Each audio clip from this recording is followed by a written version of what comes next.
नमस्कार, आपण पाहताय Z24 न्यूज। जत शहरातील विस्कळीतपणा दूर करण्यासाठी निवडणुकीत उतरणार माननीय सुरेशराव शिंदे सरकार।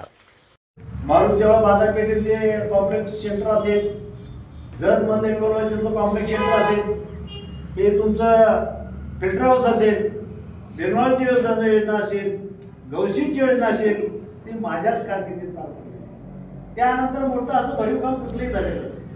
त्यामुळं आमच्या कार्यकर्त्यांचा हे हो काय मग तुम्ही आता उभा राहा। 30 वर्षे ग्रामपंचायत माझ्या ताब्यात होती। पहिली नगरपालिका ही बिनचिन्हाची आम्ही लढलो, पण मी ती जिंकलेली आहे।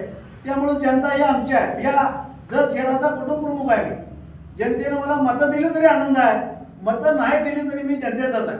आमच्या जनतेवरती कधी रोष नाही। माझ्यासारख्या एका सामान्य कार्यकर्त्याला इथंपर्यंत पोहोचवण्याचं काम या जत शहरातल्या आमच्या माता भगिनींनी मतदान केले।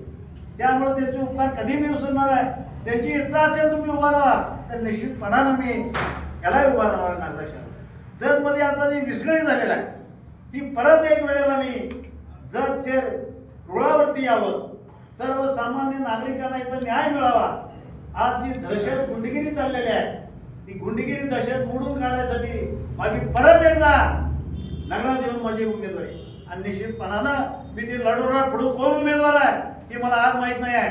कुणी जरी उमेदवार उभा राहिला तर मी ही निवडणूक लढवणार।